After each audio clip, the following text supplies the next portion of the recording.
ओम शांति। आज 8 जनवरी की मुरली है। प्रातः मुरली ओम शांति। बाप दादा मधुबन से। मीठे प्यारे प्राणेश्वर प्रिय पिता कहते हैं, मीठे बच्चे, ज्ञान रत्नों को धारण कर रूहानी हॉस्पिटल यूनिवर्सिटी खोलते जाओ, जिससे सबको हेल्थ वेल्थ मिले। प्रश्न है, बाप का कौन सा कर्तव्य कोई भी मनुष्य आत्मा नहीं कर सकती? उत्तर है, आत्मा को ज्ञान का इंजेक्शन लगाकर उसे सदा के लिए निरोगी बनाना। यह कर्तव्य कोई मनुष्य नहीं कर सकते। जो आत्मा को निर्लेप मानते हुए ज्ञान का इंजेक्शन कैसे लगाएंगे? यह कर्तव्य एक अविनाशी सर्जन का ही है, जो ऐसे ज्ञान योग की दवाई देते हैं जिससे कि आधा कल्प के लिए आत्मा और शरीर दोनों ही हेल्दी वेल्दी बन जाते हैं। गीत है, यह वक्त जा रहा है, करना है जो भी कर लो। यह वक्त जा रहा है, करना है जो भी कर लो। ओम शांति, ओम शांति। यह किसने कहा? बाकी थोड़ा समय बहुत गई, अब थोड़ी की भी थोड़ी रही। अब तुम इस पुरानी दुनिया में बैठे हो। तो बाबा कह रहे हैं, यहाँ तो बाबा ने कहा कि दुख ही दुख है, यहाँ सुख का नाम निशान नहीं है। सुख है ही कहाँ पे? सुख धाम में। कलयुग को कहते हैं दुख धाम। अब बाबा कहते हैं, जबकि मैं आया हूँ तुमको सुखधाम ले चलने के लिए, तो फिर क्यों रुके हुए हो? दुखधाम से क्यों दिल लगी हुई है? दुखधाम के भांतियों से अथवा इन पुराने शरीर से क्यों दिल लगी है? हम आए हैं तुमको सुखधाम में ले चलने के लिए। सन्यासी कहते हैं, इस दुनिया का सुख तो कागविष्टा समान है, इसीलिए उनका सन्यास करते हैं। तुम बच्चों को अब सुखधाम का साक्षात्कार हुआ है। यह पढ़ाई है ही सुखधाम के लिए। इस पढ़ाई में कोई भी तकलीफ नहीं है। बाप को याद करना है, इस याद से ही तुम निरोगी बनेंगे। तुम्हारी काया कल्प वृक्ष समान बड़ी होगी। तो यह जो मनुष्य सृष्टि का झाड़ है, उनकी आयु 5000 वर्ष है। उसमें आधा कल्प सुख, आधा कल्प दुख है। दुख तो आधा कल्प तुमने देखा है। बाप कहते हैं, पवित्र दुनिया में चलना है तो पवित्र बनो। श्रीमत कहती है, आधा कल्प तुमने यह दुख देखा, अब तुम्हें पवित्र दुनिया में चलना है तो पवित्र बनो। बाबा बता रहे हैं ना ये सब। विष की लेन देन छोड़ दो, ज्ञान और योग की धारणा करो। जितना ज्ञान रत्न धारण करेंगे उतना निरोगी बनेंगे। बाबा ने समझाया है कि यह रूहानी हॉस्पिटल भी है तो यूनिवर्सिटी भी है। परमपिता परमात्मा आकर रूहानी हॉस्पिटल और यूनिवर्सिटी स्थापन करते हैं। हॉस्पिटल तो दुनिया में बहुत है, लेकिन ऐसी हॉस्पिटल और यूनिवर्सिटी दोनों इकट्ठी कहीं नहीं होती है। यहाँ देखो, यह वंडर है। हॉस्पिटल और यूनिवर्सिटी हेल्थ और वेल्थ इकट्ठे मिलती है। फिर क्यों नहीं इस खजाने को लेने के लिए खड़े हो जाते हो? आजकल करते करते विनाश आ जाएगा अचानक, पता भी नहीं चलेगा ना। बाबा कह रहे हैं, बाप तो श्रेष्ठ ते श्रेष्ठ मत देते हैं, तुम गवर्नमेंट को भी समझाओ। बाबा ने कहा, इस समय बेहद का बाप ऐसी यूनिवर्सिटी और हॉस्पिटल खोलते हैं जो कि सबको हेल्थ वेल्थ दोनों मिले। गवर्नमेंट भी हॉस्पिटल और यूनिवर्सिटी खोलती है। उनको समझाओ, इस जिस्मानी हॉस्पिटल खोलने से क्या होगा? यह तो आधा कल्प के लिए चलती आई है और मरीज भी बनते ही आए हैं। तो बाबा ने कहा, यह फिर है रूहानी हॉस्पिटल जो बाबा खोल रहे हैं। तो यह हॉस्पिटल और यूनिवर्सिटी दोनों ही है। इससे मनुष्य किस जन्मों के लिए एवर हेल्दी वेल्दी बन सकते हैं। तो एजुकेशन मिनिस्टर, हेल्थ मिनिस्टर को भी समझाओ। बेहद के बाप ने यह कंबाइंड हॉस्पिटल और यूनिवर्सिटी दोनों खोली है। आपको भी राय देते हैं, ऐसे खोलो तो मनुष्य का कल्याण हो जाए। बाकी ये बीमारियां आदि तो जब से रावण राज्य शुरू हुआ तब से शुरू हुई है। आगे तो वैद्य की दवाइयाँ थी, अब तो अंग्रेजी दवाइयाँ बहुत निकली हैं। यह है अविनाशी सर्जन जो अविनाशी दवाई देते हैं। तब गाया जाता है, ज्ञान अंजन सद्गुरु दिया, अज्ञान अंधेर विनाश। तो ज्ञान का इंजेक्शन रूहानी बाप ही लगाते हैं आत्माओं को, और कोई आत्मा को इंजेक्शन लगाने वाला हो नहीं सकता है। वह तो कह देते हैं आत्मा निर्लेप है, तो तुम समझाओ ना कि उस हॉस्पिटल और यूनिवर्सिटी में तो लाखों रुपया खर्चा लग जाता है, यहाँ तो खर्चे की कोई बात ही नहीं है, यहाँ तो 3 पैर पृथ्वी के चाहिए। तो बाबा कहते हैं जो कोई भी आए तो उनको समझाया जाए, बाप को याद करो तो एवर हेल्दी बनेंगे, और चक्र को जानने से चक्रवर्ती राजा बनेंगे। धनवान होगा तो बड़ी हॉस्पिटल यूनिवर्सिटी खोलेंगे, गरीब छोटी खोलेंगे। गवर्नमेंट कितने खोलती है, आजकल तो टेंट आदि लगाकर भी पढ़ाते हैं, 2-3 सेशन रखते हैं, क्योंकि जगह नहीं है, पैसे नहीं है, इसमें खर्चे की कोई बात ही नहीं है। कोई भी जगह मिले, कोई भी औजार आदि तो रखने नहीं है, बड़ी सिंपल सी बात है। पुरुष भी खोलते हैं, माताएं भी खोलती है यह यूनिवर्सिटी। बाबा कहते हैं तुम ही खोलो, तुम ही संभालो, जो करेगा सो पाएगा, बहुतों का कल्याण होगा। बेहद का भाव श्रीमत देते हैं ना, श्रेष्ठ बनने के लिए। बहुत है जो सुनते हैं परंतु करते नहीं है, क्योंकि तकदीर में ही नहीं है। हेल्थ वेल्थ मिलती है बाप से, बाबा बैकुंठ की बादशाही देने के लिए आए हैं ना, तो हीरे जवाहरातों के महल मिलेंगे कहाँ? सतयुग में। तो भारत में ही लक्ष्मी नारायण का राज्य था, क्योंकि भारत में ही स्वर्ग था। जरूर उनको बाप ने वर्षा दिया होगा ना। अभी तो देखो कलयुग में दुख ही दुख है, फिर सतयुग की स्थापना मुझे ही करनी है। मनुष्य कोई हॉस्पिटल आदि खोलते हैं तो उद्घाटन करते हैं, बाप कहते हैं मैं स्वर्ग का उद्घाटन करता हूँ। अब तुम श्रीमत पर स्वर्ग के लायक बनो, कल्प कल्प तुम लायक बनते हो, यह नई बात नहीं है। देखा जाता है गरीब बहुत आते हैं, बाबा भी कहते हैं मैं गरीब निवाज हूँ, साहूकारों के पास धन बहुत है, इसीलिए वह समझते हैं कि हम स्वर्ग में बैठे हैं। भारत गरीब है, उनमें भी जो अधिक गरीब है उन्हों को तो बाप उठाते हैं, साहूकार तो नींद में सोए हुए पड़े। तो बाबा कहते हैं कि कितना ज्ञान और योग बाबा सिखलाते, तीसरा नेत्र भी बाबा ही देते। तो कहते हैं जिससे तुम सारे चक्र को जान जाते हो, तो बाकी सब घोर अंधियारे में है, ड्रामा के आदि मध्य अंत का किसी को भी पता नहीं है। फिर बाबा ने कहा पतित पावन बाप को ही भूल गए, शिव परमात्मा के लिए कह देते हैं ठीक कर भीतर में। तुम तो जानते हो अभी सबकी कयामत का समय है, आग में जलकर सब मरकर खत्म हो जाएंगे, फिर सबको वापस ले जाऊंगा साथ में। मैं पंडा बन आया हूँ, तुम पांडव सेना होना। वह जिस्मानी यात्रा पर ले जाते हैं, वह जन्म जन्मांतर करते आए, यह है रूहानी तीर्थ, इसमें चलना फिरना नहीं पड़ता है। बाबा कहते हैं सिर्फ मुझे याद करो, रात को भी जाकर मुझे याद करो, मेरे साथ बुद्धि का योग लगाओ, नींद को जीतने वाले बनो, तो तुम नज़दीक आते जाएंगे। वह है कुख वंशावली ब्राह्मण, तुम हो ब्रह्मा मुख वंशावली ब्राह्मण।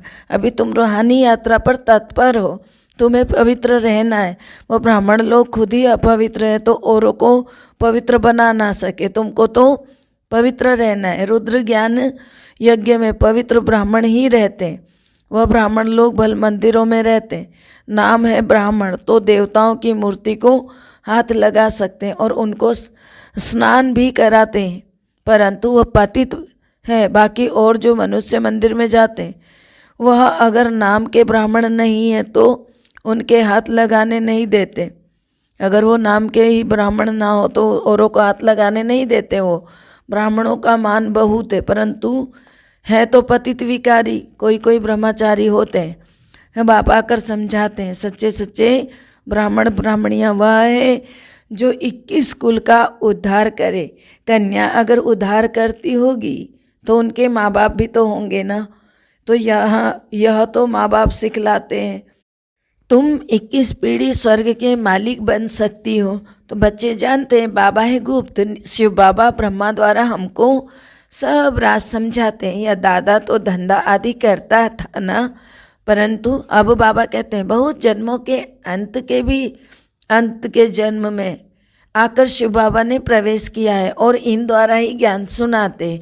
यह है रथ, शिव बाबा है रथी, ब्रह्मा बाबा के ऊपर शिव बाबा की सवारी है, इसलिए ब्रह्मा बाबा रथ हैं और शिव बाबा रथी है, माना उसके रथ को चलाने वाले हैं। अब निराकार परमात्मा समझाते हैं यह रथ बहुत जन्मों का पतित रथ है, पहले पहले यही पावन बन जाते हैं, इन्हीं को पहले पावन बनाते हैं नज़दीक में। या ऐसे नहीं कहते हैं कि मैं भगवान हूँ, वो कभी नहीं कहेंगे ब्रह्मा बाबा मैं भगवान हूँ। तो यह कहते हैं यह बहुत जन्मों के अंत का जन्म है, वानप्रस्थ अवस्था में है। कौन बता रहे हैं? शिव बाबा बता रहे हैं। पतित है यह रथ, फिर भी शिव बाबा ने इनमें प्रवेश किया है। तो अब बाबा कहते हैं तुम अपने जन्मों को नहीं जानते, मैं तुमको बताता हूँ, यह भी बुद्धि में आता है। पतित पावन परम पिता परमात्मा ही है। अब सब कहते हैं कि ये लोग ब्रह्मा कुमारी बनाते हैं, घर छुड़ाते हैं, ये करते हैं। अब ब्रह्मा बाबा के 6 बच्चे थे, फिर शिव बाबा ने उनको क्यों नहीं उनसे परहेज किया, उन पे क्यों प्रवेश किया? कभी किसी ने इस बात को सोचा है? वैसे ही शिव बाबा को बदनाम करते फिरते हैं, संस्था को बदनाम करते हैं। आकर के समझें, भट्टी में बैठे तो समझ में आए कि वास्तव में क्या बात है, क्या क्या नहीं है।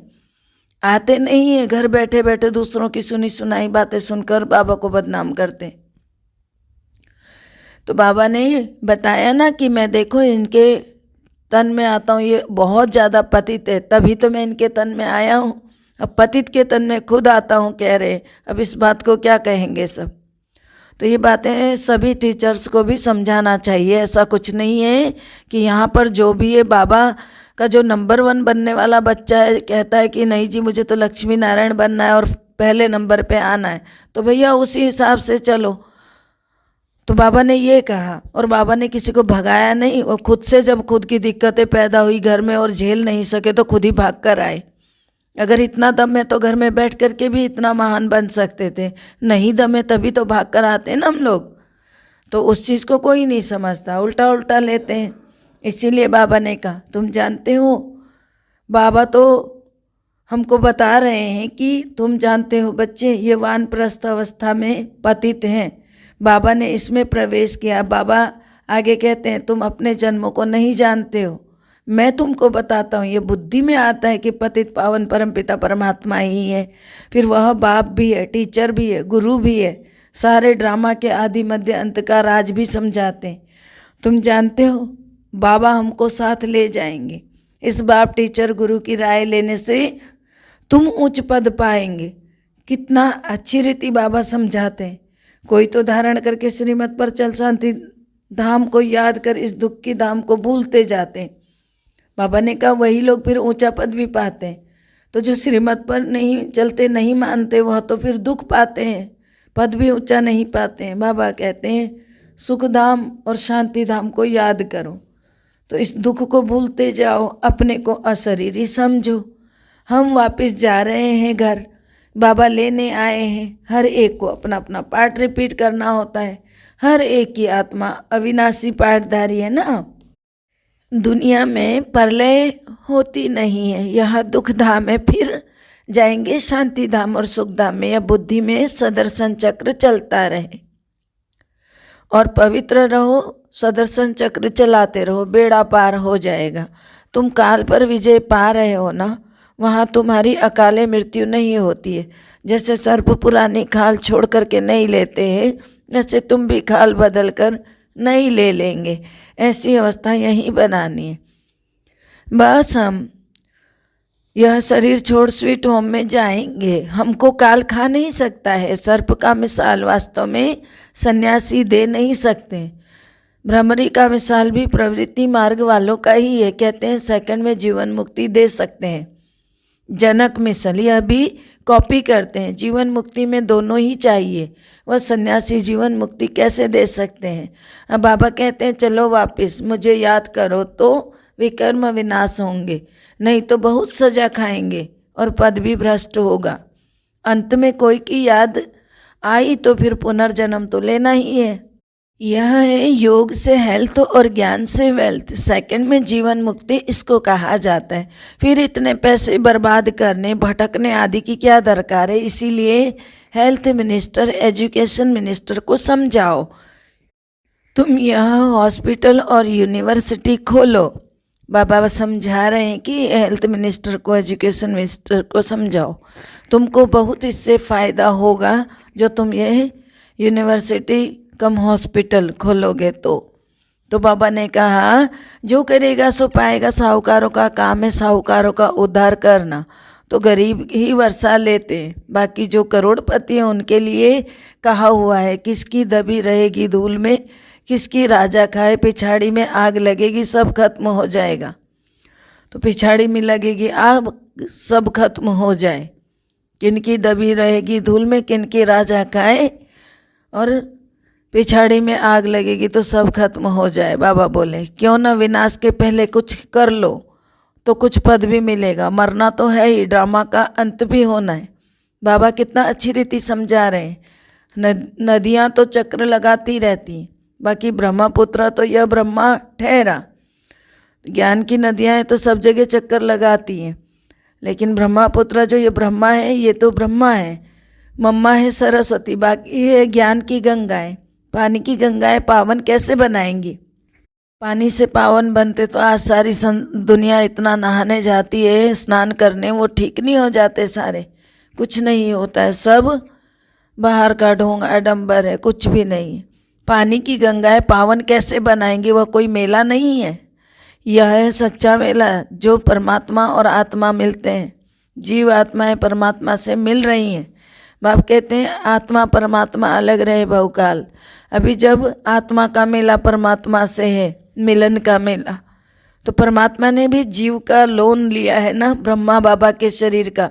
जीव माना शरीर, शरीर का लोन लिया, तभी तो पढ़ाए ना शरीरधारियों को, नहीं तो कैसे पढ़ाए? बिंदु रूप को तो कोई देख नहीं पाएगा, इसलिए शरीर की जरूरत पड़ती है। तो इसीलिए उनको शिव भगवान कहा जाता है, जो इनमें प्रवेश करके ज्ञान देते हैं। और सरस्वती है गॉडेज ऑफ नॉलेज, तो उनको गॉडेज ऑफ नॉलेज कहा जाता है। ब्रह्मा को भी नॉलेज होगी ना, उनको भी नॉलेज देने वाला कौन है? ज्ञान का सागर है। इन दोनों को ही ज्ञान का सागर ही नॉलेज देते हैं, तभी ये इतने आगे बढ़ते। तो तुम्हारे पास यह नॉलेज नंबरवार पुरुषार्थ अनुसार है, यह नॉलेज धारण करके फिर श्रीमत पर चलना है। सारा मदार पवित्रता पर है, इसी पर अबलाओं पर अत्याचार होते हैं। द्रौपदी ने पुकारा, सहन करते करते 21 जन्मों के लिए नग्न होने से बच जाती है। गीता में भी है ना, हम साधुओं का भी उद्धार करता हूँ। बाबा कहते हैं मैं ही साधुओं का उद्धार करता हूँ, परंतु साधु लोग यह अक्षर सुनाते नहीं हैं। तुम जानते हो इस समय सारी दुनिया रिश्वतखोर बन गई है, इसीलिए इन सब का विनाश होना ही है। तो जिनको वर्षा लेना होगा वही लेंगे। बाबा को कई बच्चियां कहती हैं हम गरीब घर में होती तो कितना अच्छा होता, साहूकार लोग तो बाहर निकलने ही नहीं देते, बाबा हम कन्याएं होती हैं तो कितना अच्छा होता, माताओं को सीढ़ी उतरनी पड़ती है। बाबा कहते हैं वर्षा ले लो, मनुष्य मरने में देरी नहीं लगती है, आफतें आदि बहुत होती हैं। आप सिर्फ अपने को आत्मा समझकर मुझ बाप को याद करो। 84 जन्म पूरे हुए, अब वापस घर चलना है, यहाँ ही गोते खाने हैं क्या? मन मना भव मध्याजी भव, मन ही मन शिव बाबा को याद करो और चक्र को घुमाते रहो। रावण के वर्षे को भूल जाओ। रावण तो श्राप देते हैं, आपको पता है? ये मायावी दुनिया में तो श्राप ही मिलता है। बाबा कहते हैं बच्चे बनेंगे तो वर्षा पाएंगे, नहीं बनेंगे तो फिर क्या होगा? श्रापित रहेंगे। श्रीमत पर नहीं चलेंगे तो वर्षा भी कैसे पाएंगे? यह रूहानी हॉस्पिटल खोलते जाओ, ज़मीन पड़ी रहती है, किराए पर दे तो भी अच्छा है, बहुत फ़ायदा है ना। अच्छा, मीठे मीठे सिकिलदे बच्चों प्रति माता पिता बाप दादा का याद प्यार और गुड मॉर्निंग। रूहानी बाप की रूहानी बच्चों को नमस्ते। हम रूहानी बच्चों की रूहानी बाप दादा को दिल व जान से सिख व प्रेम से याद प्यार नमस्कार, good morning, diamond morning, Om Shanti. शुक्रिया मीठे प्यारे बाबा, शुक्रिया। धारणा है, पहला है बाप के समीप आने के लिए रूहानी यात्रा पर रहना है। रात को जागकर भी यह बुद्धि की यात्रा जरूर करनी। दूसरा है सच्चे सच्चे ब्राह्मण बन 21 कुल का उद्धार करना है, स्वदर्शन चक्रधारी बनना है। काल पर विजय पाने के लिए इस पुरानी खाल से ममत्व निकाल देना है। मीठे प्यारे बाबा ने वरदान दिया है, रूहानियत द्वारा वृत्ति, दृष्टि, बोल और कर्म को रॉयल बनाने वाले ब्रह्मा बाप समान भव। रूहानियत द्वारा वृत्ति, दृष्टि, बोल और कर्म को रॉयल बनाने वाले ब्रह्मा बाप समान भव। ब्रह्मा बाप के बोल, चाल, चेहरे और चलन में जो रॉयल्टी देखी उसमें फॉलो करो। जैसे ब्रह्मा बाप ने कभी छोटी छोटी बातों में अपनी बुद्धि व समय नहीं दिया, उनके मुख से कभी साधारण बोल नहीं निकले, हर बोल युक्ति युक्त अर्थात व्यर्थ भाव से परे अव्यक्त भाव और भावना वाले रहे। उनकी वृत्ति हर आत्मा प्रति सदा शुभ भावना, शुभकामना वाली रही। दृष्टि से सबको फरिश्ते रूप में देखा, कर्म से सदा सुख दिया और सुख लिया। ऐसे फॉलो करो, तब कहेंगे ब्रह्मा बाप समान। स्लोगन है, मेहनत के बजाय मोहब्बत के झूले में झूलना ही श्रेष्ठ भाग्यवान की निशानी है। मेहनत के बजाय मोहब्बत के झूले में झूलना ही श्रेष्ठ भाग्यवान की निशानी है। लवलीन स्थिति का अनुभव करो। जैसे कि लौकिक रीति से कोई किसी के स्नेह में लवलीन होता है ना, तो चेहरे से, नयनों से, वाणी से अनुभव होता है कि यह लवलीन है, आशिक है। ऐसे आपके अंदर बाप का स्नेह इमर्ज हो तो आपके बोल औरों को भी स्नेह में घायल कर देंगे। तो ऐसी तपस्या करनी है आज। ओम शांति। सबका भला हो, सब सुख पाएं, सब परमात्मा से जुड़ जाएं। सबका भला हो, सब सुख पाएं, सब परमात्मा से जुड़ जाएं। सबका भला हो, सब सुख पाएं, सब परमात्मा से जुड़ जाएं। अंत समय में अपना जीवन सफल बनाएं, मुक्ति जीवन मुक्ति को पाएं, सबकी मनोकामना पूर्ण हो जाए। ओम शांति।